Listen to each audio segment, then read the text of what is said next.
नमस्कार, आप देख रहे हैं सत्य हिंदी और मैं हूं आपके साथ कृति सिंह। आइए रुक करते हैं इस वक्त की बड़ी खबरों की ओर। प्रवर्तन निदेशालय ईडी ने उद्योगपति अनिल अंबानी को 3,000 करोड़ के बैंक लोन और मनी लॉन्ड्रिंग केस में पूछताछ के लिए समन भेजा है। उन्हें 5 अगस्त को दिल्ली में पेश होना होगा। ये मामला रिलायंस होम फाइनेंस और कमर्शियल फाइनेंस लिमिटेड से जुड़ा हुआ है, जिन्हें यस बैंक ने 2017-19 के बीच कर्ज दिए थे। ईडी को शक है कि ये पैसे शेल कंपनियों के जरिए इधर उधर उड़ गए हैं। जांच में कई गड़बड़ियां मिली हैं, जैसे बिना जांच लोन पास करना और घोटाले की रकम विदेशी खातों में भेजना। सेबी और एसबीआई भी मामले की जांच में शामिल है। हालांकि रिलायंस पावर और इंफ्रास्ट्रक्चर का कहना है कि उनके कारोबार से कोई भी लेना देना नहीं है। अनिल अंबानी अभी किसी भी रिलायंस कंपनी के बोर्ड में नहीं है। और अमेरिका के बीच व्यापार समझौते की बातचीत फिर से रुक गई है। अमेरिका चाहता है कि भारत अपने कृषि और डेयरी बाजार को अमेरिकी सामानों के लिए खोले, लेकिन भारत ने साफ इनकार किया है। साथ ही भारत का रूस से तेल खरीदना अमेरिका को पसंद नहीं, इसे लेकर भी मतभेद बना हुआ है। अमेरिकी विदेश मंत्री मार्को रूबियो ने कहा है कि ये मसला दोनों देशों के रिश्तों में खटास बढ़ा रहा है। भारत ने कहा है कि वो अपने राष्ट्रीय हितों की रक्षा करेगा और टैरिफ के असर का आकलन कर रहा है। भारत पहले भी कुछ टैरिफ कम कर चुका है और अमेरिका तेल, गैस, रक्षा सामान आयात बढ़ाने को तैयार है, लेकिन कृषि डेयरी पर कोई समझौता नहीं होगा। विदेश मंत्री जयशंकर भी जल्द व्यापार समझौता कराने की कोशिश कर रहे हैं। बिजनेस टुडे के मुताबिक state bank of India SBI की रिपोर्ट में कहा गया है कि डोनाल्ड ट्रंप के नए टैरिफ का असली नुकसान भारतीयों को नहीं, बल्कि खुद अमेरिकी उपभोक्ताओं और कंपनियों को होगा। ट्रंप ने 1 अगस्त से भारत से आने वाली सभी सामानों पर 25% टैरिफ लगा दिया है। एसबीआई का कहना है कि इससे अमेरिका में दवाएं, आभूषण और पेट्रोकेमिकल्स महंगे हो जाएंगे और महंगाई बढ़ेगी। रिपोर्ट में कहा गया है कि भारत पर असर जरूर पड़ेगा, लेकिन सीमित रहेगा, क्योंकि भारतीय अर्थव्यवस्था घरेलू मांग पर टिकी हुई है। भारत सरकार फिलहाल जवाबी कार्रवाई करने के बजाय बातचीत का रास्ता अपना रही है।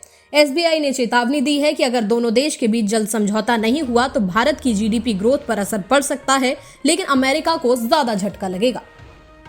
कांग्रेस ने कहा है कि भारत के लिए डब्ल्यूटीओ और डब्ल्यूएचओ जैसे अंतर्राष्ट्रीय संस्थानों में बहुत बड़ा दांव है, जिन्हें अमेरिकी राष्ट्रपति डोनाल्ड ट्रंप ने काफी नुकसान पहुंचाया है। कांग्रेस के महासचिव जयराम रमेश ने बताया कि पहले ट्रंप के पहले कार्यकाल में डब्ल्यूटीओ को झटका लगा था और अब दूसरे कार्यकाल में ये पूरी तरह खत्म हो चुका है। उन्होंने कहा कि ये वो नियमों पर आधारित व्यापार प्रणाली थी जिसमें अमेरिका की अहम भूमिका थी, लेकिन अब वो खत्म हो गई है। जयराम रमेश ने ये भी साफ किया कि भारत सिर्फ नारे लगाकर या नामों के पीछे छुपकर चुप नहीं बैठ सकता। अब भारत को अपनी आवाज उठानी होगी और इन संस्थानों को भी बचाना होगा। बिहार के मुख्यमंत्री नीतीश कुमार ने सरकारी स्कूलों में काम करने वाले रसोइयों, रात्रि प्रहरियों और शारीरिक शिक्षा अनुदेशकों को बड़ी खुशी दी है। उन्होंने इन सभी कर्मियों के मानदेय को दोगुना करने का ऐलान किया है। सीएम ने सोशल मीडिया पर बताया कि रसोइयों का मानदेय अब 1650 से बढ़ाकर 3300 रुपए कर दिया गया है। वहीं स्कूलों में तैनात रात्रि प्रहरियों को अब हर महीने 10,000 रुपए मिलेंगे, जो पहले 5,000 रुपए हुआ करता था। शारीरिक शिक्षा और स्वास्थ्य अनुदेशकों को पहले 8,000 रुपए मिलते थे, अब उन्हें 16,000 रुपए मिलेंगे। इसके साथ ही उनके सालाना वेतन वृद्धि भी 200 से बढ़ाकर 400 रुपए कर दी गई है। नीतीश कुमार ने कहा कि ये लोग शिक्षा व्यवस्था को मजबूत करने में अहम भूमिका निभाते हैं। अमेरिका के राष्ट्रपति डोनाल्ड ट्रंप ने रूस यूक्रेन युद्ध को लेकर रूस पर तीखा हमला बोला है। उन्होंने रूस पर रूसी हमले को घिनौनी बताते हुए नए और कड़े प्रतिबंध लगाने की चेतावनी दी। स्कॉटलैंड में हुए प्रेस कॉन्फ्रेंस में ट्रंप ने कहा कि उन्होंने पुतिन को युद्ध खत्म करने के लिए जो 50 दिन दिए थे, अब वो घटाकर सिर्फ 10 से 12 दिन कर दिए गए हैं। ट्रंप ने भारत पर भी नाराजगी जताई और कहा कि भारत और रूस अपनी डूबती अर्थव्यवस्थाएं साथ ले जाएं, मुझे फर्क नहीं पड़ता। भारत के टैरिफ बहुत ज्यादा हैं, हम उनसे ज्यादा कारोबार ही नहीं करते।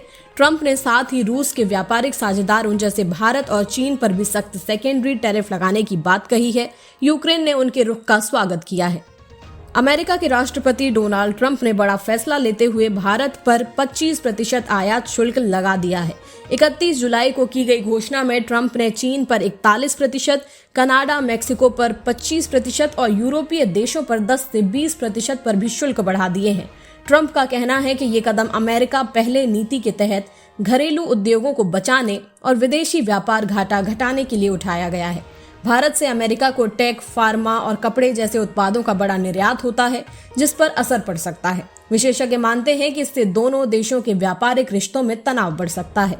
चीन और कुछ देशों ने जवाबी कार्रवाई की चेतावनी दी है। जम्मू कश्मीर के पहलगाम इलाके में सेना और पुलिस की संयुक्त कार्रवाई ऑपरेशन महादेव में 2 आतंकियों को मार गिराया गया।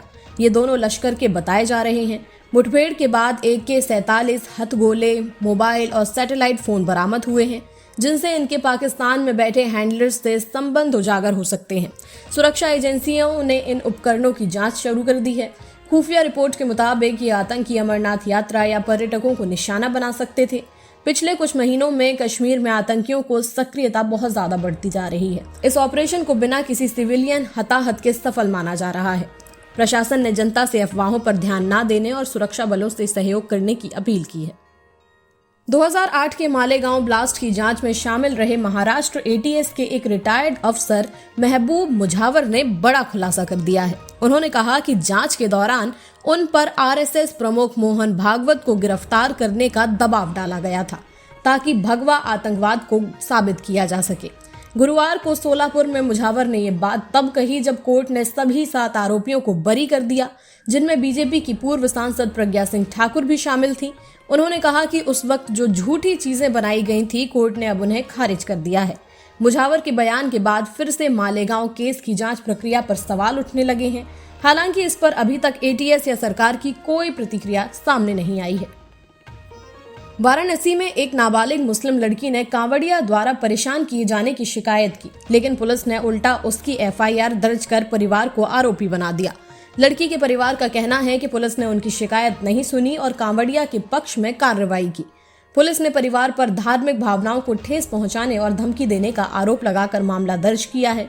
परिवार और स्थानीय लोग इसे अन्याय और डराने धमकाने की कोशिश बता रहे हैं। इस घटना ने वाराणसी में सांप्रदायिक तनाव बढ़ा दिया है। पुलिस ने कहा कि मामले की जांच चल रही है, लेकिन अभी तक कांवड़िया के खिलाफ कोई FIR नहीं हुई है। स्थानीय संगठन निष्पक्ष जांच और परिवार की सुरक्षा की मांग कर रहे हैं। लंदन के इलफोर्ड इलाके में 23 जुलाई को 30 वर्षीय ब्रिटिश सिख गुरमुख सिंह उर्फ गैरी की चाकू मारकर हत्या कर दी गई। पुलिस के मुताबिक यह हमला जान पहचान वालों के बीच ही हुआ। गैरी को बाएं जांघ में चाकू लगा था और पैरामेडिक्स की कोशिशों के बावजूद उनकी मौके पर ही मौत हो गई। हत्या के आरोप में 27 वर्षीय अमरदीप सिंह को गिरफ्तार किया गया है, जिनका ट्रायल 5 जनवरी 2026 को ओल्ड बेली कोर्ट में होगा। पुलिस ने इस मामले में 4 और लोगों को भी पकड़ा था, जिन्हें फिलहाल जमानत मिल गई है। गैरी के परिवार ने उन्हें एक प्यार करने वाला, सामाजिक और परिवार से जुड़ा इंसान बताया।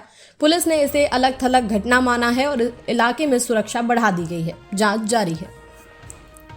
छत्तीसगढ़ के दुर्ग स्टेशन पर ननों और एक व्यक्ति की गिरफ्तारी मामले में नया मोड़ आ गया है। 21 वर्षीय आदिवासी युवती कमलेश्वरी प्रधान ने आरोप लगाया है कि बजरंग दल के कार्यकर्ताओं ने उसे झूठा बयान देने के लिए धमकाया और पीटा।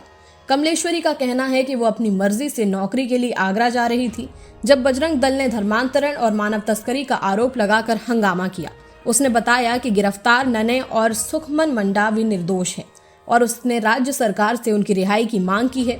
पुलिस पर भी गलत बयान दर्ज करने का आरोप लगाया गया है। मामला अब राजनीतिक रंग ले चुका है, जहां विपक्ष इसे अल्पसंख्यकों पर हमला बता रहा है। वहीं राज्य सरकार इसे जबरन धर्मांतरण का मामला मान रही है। जांच अभी भी जारी है। फिलहाल के लिए इतना ही। देश दुनिया की बड़ी खबरों के लिए देखते रहिए सत्य हिंदी।